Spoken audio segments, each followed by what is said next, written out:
TRS నుండి వివిధ గ్రామాల నుండి కాంగ్రెస్లో జాయిన్ అవుతున్న సందర్భంగా అందరికీ నా హృదయపూర్వక నమస్కారాలు. అందరూ కూడా మనం రేపు జరగబోయే ఎంపీ ఎలక్షన్లో మన అన్న జీవనన్న మన ప్రాంత అభివృద్ధి కొరకు పాటుపడతాడు.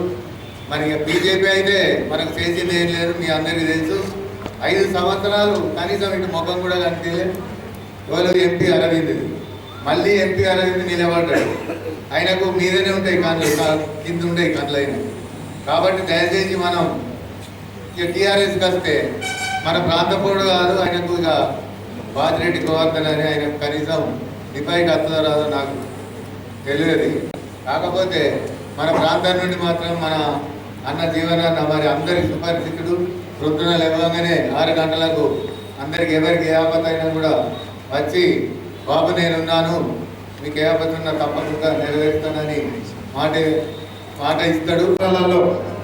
జీవన్ రెడ్డి గారికి ఉన్నటువంటి అనుభవం, జ్ఞానం, సబ్జెక్ట్ మీద ఉన్నటువంటి వారికి అవగాహన నాకు తెలిసి చాలా తక్కువ మంది లీడర్లలో ఈ మధ్య ఉన్నది. వారు అహర్నిత్యం మన గ్రామ ప్రజల కోసం, మీరు మొన్న చూసింటారు కళ్ళల్లగాడ రైతుల కంటే ఎక్కువసేపు జీవనన్న గారు గడిపిళ్ళు. వరి ధాన్యం తడిసినా కానీ, ఈత చెట్లు కాలిపోయినా కానీ, మక్క పంటలు ఎండిపోయినా కానీ కాలిపోయినా కానీ వారు నిత్యం స్పందిస్తుండేవారు. ప్రతి గ్రామంలో నాకు తెలిసి రోడ్లు అయితే కొట్టుకుపోయినాయా లేదా? ప్రతి గ్రామంలో ఒక్క రాష్ట్ర ప్రభుత్వం అధికారి కానీ నాయకుడు కానీ వచ్చిండ్రా? కేంద్ర ప్రభుత్వం నాయకుడు కానీ వచ్చింది ఒక్కసారైనా పలకరించడానికి? కానీ మన జీవనన్న గారు ప్రతినిత్యం అక్కడ ఉండి అన్నీ విజిట్ చేసుకుంటూ అందరికీ నేనున్నానని భరోసా ఇస్తూ ఉండేవారు. మనందరం కష్టపడి జీవన్ రెడ్డి గారిని పార్లమెంట్కి పంపించాలి. ఒకప్పుడు అసెంబ్లీ టైగర్ అని పేరు తెచ్చుకున్న మన జీవనన్న ఈసారి పార్లమెంట్ టైగర్ అని నిరూపించుకోవడం నా యొక్క నమ్మకం ఉన్నది. ఈ అవకాశం ఇచ్చిన పెద్దలందరికీ ధన్యవాదాలు తెలియజేస్తున్నాను.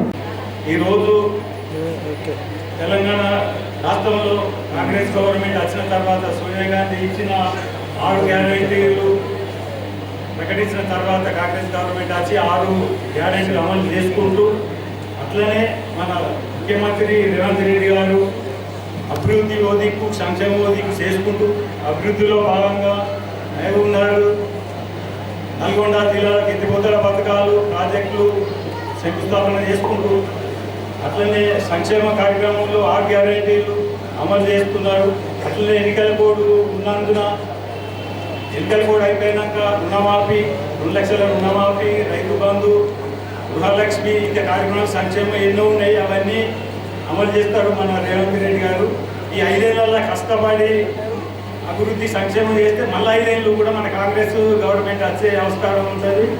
అట్లే మనం కూడా ఇప్పుడు మన అన్న జీవనన్న గవర్నమెంట్ అభ్యర్థి ఉన్నారు కాబట్టి మనం అందరం ఎంతో కష్టపడి భారీ మెజారిటీ తీసుకొచ్చే అవసరం ఉంటుంది. అందులో నాకు సహకారం చాలా కష్టపడవలసి ఉంటుంది. నేను కష్టపడి తిరుగుతాను.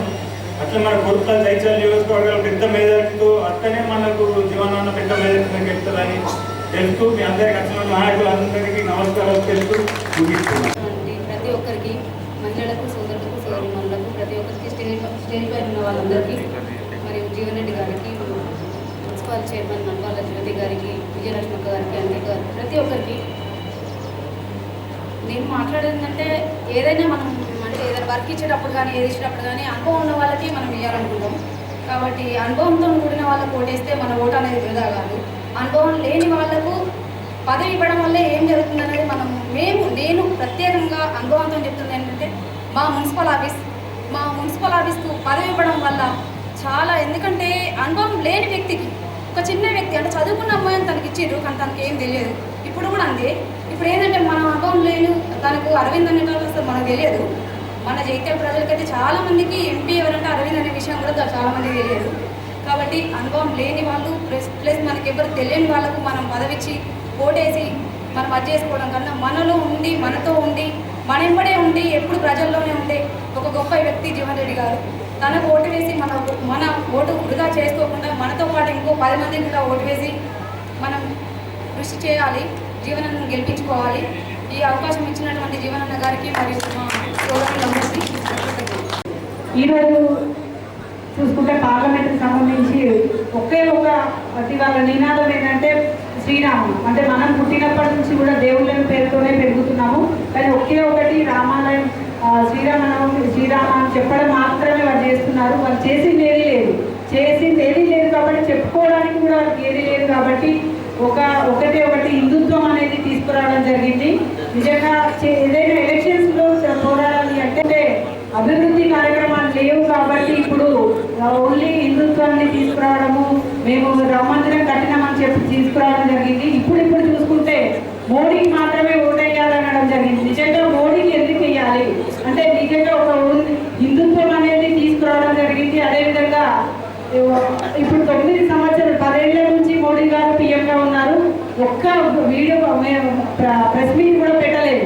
అంటే ప్రెస్ వాళ్ళతో మాట్లాడే మొహం కూడా లేదు. 10 ఏళ్ల నుంచి ఒక్క ప్రెస్ మీట్ పెట్టలేని పీఎం గారు ఉన్నారు. అదేవిధంగా ఆయన మన్ కీ బాత్ అని పెట్టడం జరిగి 100 ఎపిసోడ్ల వరకు కూడా ఒక్కొక్క ఎపిసోడ్కి 8 కోట్లు రావడం జరిగింది. అంటే 100 ఎపిసోడ్లకి 800 కోట్లు. అది ప్రజాగణం వృధా చేస్తున్న పీఎంను దించాల్సిన అవసరం ఎంతైనా ఉంది. ఇప్పుడు తప్పకుండా మీ అందరూ కూడా మనకి ఇప్పుడు రాష్ట్రంలో కాంగ్రెస్ పార్టీ రావడం జరిగింది. మహిళలందరికీ ఎంతో ముందుకు వెళ్ళడానికి ఎన్నో కార్యక్రమాలు చేపట్టడం జరిగింది. కరెంట్ కానివ్వండి, సిలిండరే కానివ్వండి, ప్రతిదీ.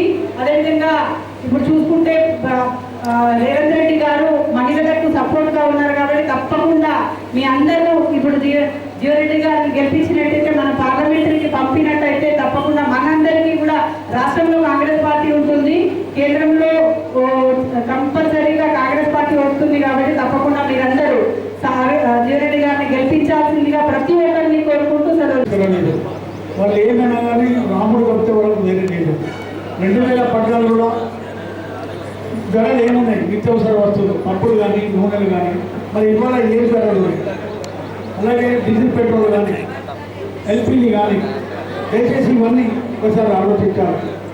ఏమనంటే మోడీ మేరకు బడ్జెట్ని దోరుని అని వెలుగుకి ఉపన్యాసం ఇస్తాడు, కానీ నేను చేసేదంతా అదానికి ఎట్లా లాభం అవుతుంది, అమ్మానికి ఎట్లా లాభం అవుతుంది అని ఆలోచన చేస్తాడు. కాబట్టి ఇవన్నీ నేను గమనించాలి. ఓట్ల కొరకు వచ్చేటప్పుడు వాళ్ళని అడగాలి, ఎట్లా ఉన్నది, ఏ పని జరగాలన్నా మనతో సాధ్యమవుతుంది. మనమందరం కూడా ఇప్పుడు జీవనాన్ని అత్యధిక మెజార్టీతో గెలిపించాలని కోరుతూ మరి పార్టీలోకి వస్తున్న మిత్రులందరికీ కూడా మనం స్వాగతం చేస్తూ మరి ఎలాంటి పథకాలని మనం ప్రవేశపెడుతున్నాం అనేది అందరికీ తెలుసు. ప్రతి ఒక్క మహిళకి లాభదాయకమైన పథకాలను ప్రవేశపెట్టింది. ఇంతకుముందు గతంలో ఏ ప్రభుత్వం ఉన్నా 200 యూనిట్ల కరెంటు ఎవరైనా ఇచ్చారా అమ్మా? ఎవరు ఇవ్వలేదు. 500 సిలిండర్ ఎవరైనా ఇచ్చారా? మరి పోనీ ఉచిత బస్సు ఎవరైనా ఇచ్చారా? మీరు రాష్ట్రం అంతా ఈరోజు ఉచితంగా ప్రయాణం చేయొచ్చు ప్రతి ఒక్కరు. ఇవన్నీ పథకాలు ఎట్లా అంటే ప్రజల కోసం పనిచేసే నాయకుల కోసం మీరు ఆలోచించి ఓటేయాలమ్మా. ఎందుకంటే ఈ ప్రభుత్వం ఏదైతుందో మన ప్రజల కోసం మాత్రమే ఆలోచిస్తుంది. పేద ప్రజల కోసం పనిచేసే ప్రభుత్వం కాబట్టి ప్రతి ఒక్కరికి నేను వినియోగం చేసుకుంటున్నాను. ఏంటి అని అంటే ప్రతి ఒక్కరికి ప్రభుత్వం గురించి ఆలోచించండి. మరి ఇక బీజేపీ గురించి మాట్లాడాల్సిన పరిస్థితి వస్తే వందే భారత్ రైలు అని చెప్పేసి ఒక రైలు ప్రారంభించారండి. ఆ రైలు ఓన్లీ అంబానీ యాదానికి తిరిగేంత మాత్రమే ఉంటుంది. మనం తిరగలేము, సామాన్య ప్రజలైతే వెళ్ళలేరు. అంత గొప్ప గొప్ప రేట్లు ఉంటాయి దానికి. ఇది ప్రతి ఒక్కరు ఆలోచించాలి.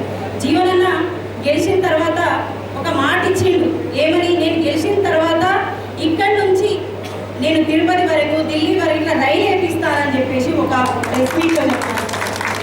మన 6 పథకాలు 6 గ్యారంటీలు ఉన్నాయో ఖచ్చితంగా అన్నీ చేయగలుగుతారు. ఇది అందరూ మీరు దయచేసి ఆలోచించండి. ఎవరు కూడా మభ్యపెట్టినా ఏం చేసినా మీరు అటు వెళ్ళొద్దు. ఖచ్చితంగా కాంగ్రెస్ ప్రభుత్వంలో మన నాయకులు మన కోసం పనిచేసి చేసిన నాయకుడికి మీరు అందరూ ఓటేయాలి. ఇది ఎందుకు చెప్తున్నా అంటే గత 40 సంవత్సరాలుగా ఆయన మీకోసం పోరాడుతున్నారు. అదే చెత్త కుర్చీలో కూర్చొని పొద్దున 7 గంటల నుంచి రాత్రి 10-11 గంటల వరకు మీరు ఎవరొచ్చినా కూడా అమ్మ మీకు ఏం జరిగింది, మీకు ఏం కావాలని చెప్పేసి ఒక ఫోన్ కాల్ ద్వారాతోని మీ ప్రాబ్లమ్ని సాల్వ్ చేసేంత ధైర్యము ఆయనకు అట్లాంటి ఒక నాయకత్వం ఉంది. కాబట్టి మీ అందరికీ నేను తెలియజేస్తున్నాను, మీరందరూ దయచేసి ఒక్కటే నినాదం, జీవనాన్ని గెలిస్తే మన బ్రతుకులు బాగుపడతాయి, మన జగిత్యాల బాగుపడుతుంది, చుట్టుపక్కల ఉన్న పరిసర ప్రాంతాలన్నీ బాగుపడతాయని ప్రతి ఒక్కరు ఆలోచించి ఓటు వేయాలని అందరినీ మనస్ఫూర్తిగా కోరుకుంటున్నాను. ఈ అవకాశం ఈరోజు నాకు అండగా నిలవాలనే భావన తలంపుతోని కాంగ్రెస్ లో చేరడానికి ముందు వస్తున్న సందర్భంగా మిమ్మల్ని హృదయపూర్వకంగా కాంగ్రెస్ పార్టీలోకి ఆహ్వానిస్తూ అంటే ఒక విధంగా మీరు పార్టీలో చేరుతున్న మిత్రులందరూ కూడా నాకు అత్యంత ఆప్తులు, మా కుటుంబానికి ఆప్తులు, అత్యంత సన్నిహితులు చెప్పండి. ఇవాళ ప్రజా జీవితంలో కొన్ని సందర్భాలలో భిన్నాభిప్రాయాలు వ్యక్తం కావడం సహజం చెప్పండి. నాకు ఇప్పటికి గుర్తుంది 2018 ఎన్నికల ముందు మిత్రులు ఎల్లారెడ్డి కానీ నారాయణ రెడ్డి గారితో మాట్లాడి అన్న పరిస్థితులు ఏదైతుందో కొంత భిన్నంగా కనబడుతున్నాయి, మనకు ప్రతికూలంగా కనబడుతున్నాయి, మనం ఎంత మంచిగా ఉన్నా కానీ ఎన్నికల్లో గెలవడం అనేది ఏదైతుందో మనకి ఇబ్బందిగా కనబడుతుంది. వారు చెప్పినట్టు అంటే వారు ఏ పరిస్థితిలో పార్టీ మారాలనే ఆలోచన తలంపు వారికి వచ్చింది కూడా చెప్పిందే చెప్పండి. అంటే ఒక స్థాయిలో వారు నాతో కూడా అన్నారు, అన్నా మేం పార్టీ మారనే కాదన్నా మీరు కూడా పార్టీ మారితే బాగుంటుంది చెప్పి నాతో కూడా అన్నారు చెప్పండి. ఇది వాస్తవం చెప్పండి. సరే అన్నా నేను జీవితంలో అన్నీ చూసేది, నాకు ఇంతకంటే చూసేది ఏం లేదు. సరే గెలుపు ఓటమి అనేది అదృష్టమైనటువంటి అట్లా అవుతుంది. నాకు కాంగ్రెస్ పార్టీ అన్ని ఇచ్చింది. ఈ స్థాయిలో ఏదైతుందో నేను ఏదో ఎన్నికల గెలుపు నేను పార్టీ మారడం అంటే సమంజసం కాదు అని చెప్పాను. సరే వాళ్ళు మాత్రం ఏదైతుందో ప్రజాభిప్రాయానికి అనుగుణంగా అంటే ప్రజా నాడి పసిగట్టడం లోపల ఏదైతుందో వారు ఎల్లారెడ్డి గారు కానీ, సుధాకర్ రావు గారు కానీ, నా భక్తుడు శైలేంద్ర గారి అందరికీ నాకు అభిమానం నాకు ఉన్నటువంటి ఆపుతే చెప్పండి. మరి ఎక్కడ ఏ పార్టీలో ఉన్నా కానీ ఏదైతుందో వ్యక్తిగతంగా ఏదైతుందో నా మీరు కోరేటటువంటి ఒక కుటుంబ సభ్యులు చెప్పాలి. 2018లో నేను ఆశించిన పెద్ద పొందలేదు. నేను 2019లో ఏదైతుందో శాసన మండలి పోటీ చేసే అవకాశం వచ్చింది. పట్టభద్రుల నియోజకవర్గం కానీ శాసన మండలి పోటీ చేసే అవకాశం వచ్చింది. వారు ఎక్కడున్నా కానీ ఏదైతుందో వారికి ఉన్నటువంటి అవకాశాన్ని ఏ పార్టీలో ఉన్నప్పటికీ కూడా ఏదైతుందో నా విజయాన్ని కాంక్షించే విధంగా నన్ను సమర్థించిందని చెప్పండి. ఆనాడు ఏదైతుందో నా గెలుపు అంటే నేను కాంగ్రెస్ పార్టీ అభ్యర్థిని గెలవడం సాధ్యమేది కాదు. రాజకీయాలకు అతీతంగా ఏదైతుందో ఈ ప్రాంత వాసులు అందరూ కూడా యావత్ ఉత్తర తెలంగాణ ప్రాంతం చెప్పండి. నేను పట్టభద్రుడు, ఉద్యోగస్తులు, ఉపాధ్యాయ సోదరులు, నిరుద్యోగ యువత, విద్యార్థులు వీళ్ళు ప్రశ్నించే గొంతుగా ఏదైతుందో ప్రభుత్వాన్ని స్పందింపజేయడానికి ఇటువంటి నాయకుడు ఉంటే బాగుంటుందని చెప్పిన భావనతో మనకు అండగడం జరిగిందని చెప్పండి. భవిష్యత్తు 4 సంవత్సరాలు ఏదైతుందో ప్రజలకు అండగా ఉండి నిజామాబాద్ పార్లమెంట్ నియోజకవర్గం జాతీయ స్థాయిలో గుర్తింపచ్చే విధంగా చెప్పి మా గంగాధర్ రాష్ట్రం కూడా చెప్తున్నాయి. ఇప్పుడు కరీంనగర్ తిరుపతి వెళ్తుంది, తిరుపతి కరీంనగర్కి వెళ్ళి తిరుమల పోతుంది. ఇప్పుడు త్రేతాయుగంలో శ్రీరామచంద్ర ప్రభు, కలియుగంలో వెంకటేశ్వర ప్రభు. శ్రీరామచంద్ర ప్రభువుకి ప్రతిరూపం ఎవరు? వెంకటేశ్వర స్వామి. మనం ఎవరిని దర్శనం చేసుకుంటున్నాం? ఇవాళ వెంకటేశ్వర స్వామి దర్శనం చేసుకుంటున్నాం. రైలు సంగతి కల్పించదే నేను అడుగుతాను మా మిత్రులు అడిగినది ఏదైతుందో కరీంనగర్ రైలు తిరుపతి రైలు ఏదైతుందో నిజామాబాద్ పొడిగిస్తే మన జైత్యాలే కానీ, కొరుట్ల కానీ, మెట్పల్లి కానీ, ఆర్మూర్ కానీ అందరి సౌకర్యం లభిస్తారే. నేను ముంబై రైలు సంగతి చదివింది. ముంబై రైలు ఏదైతుందో నిజామాబాద్ కానీ కరీంనగర్ పొడిగిస్తుంది. సంతోషం. మరి జైత్యాల హార్దింగ్ లేదు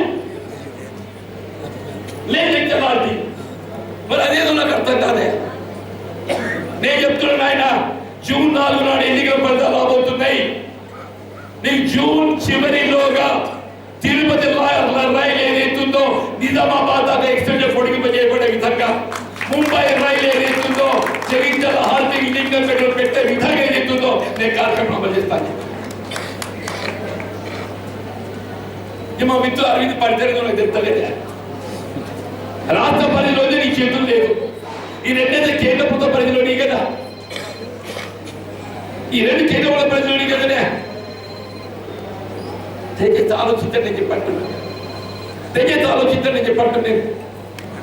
వాళ్ళు ఏదైతుందో నిజంగా మా మిత్రులు తిరిగి ఏదైతుందో నాకు అండగా నిలబడే విధంగా మరి ముందుకు రావటం మరి హృదయపూర్వకంగా ధన్యవాదాలు చెప్తుంది. అంటే ఎవడైనా మనిషి కష్టకాలంలో ఉన్నప్పుడు అండ కావాలి, ఓదార్పు కావాలి. మనిషికి ఎప్పుడు ఓదార్పు కావాలి? మనిషి ఆపదలు ఉన్నప్పుడు ఓదార్పు కావాలి.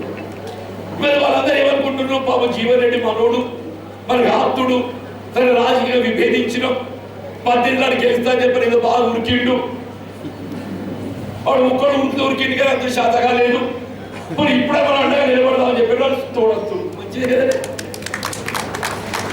స్వామి అవసరాన్ని ఇస్తారు.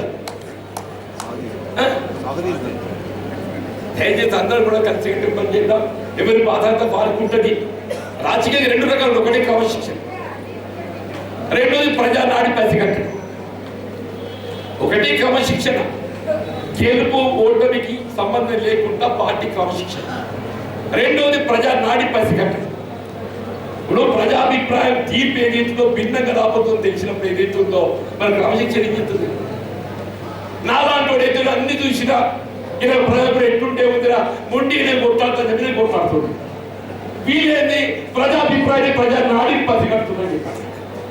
ప్రజా నాడిని పసిగట్టి ఏదైతుందో ప్రజా నాడి ఏదైతుందో ఏ ఉద్యమ ఆకాంక్ష నెరవేర్చాలని మీరు భావించిండ్రో ఆ ఉద్యమ ఆకాంక్ష నెరవేర్చిన లోపల ఏదైతుందో కేసీఆర్ వైఫల్యం చెందిండు. కేవలం కుటుంబ ప్రయోజనాలు మాత్రమే ప్రాధాన్యత ఇచ్చిండు.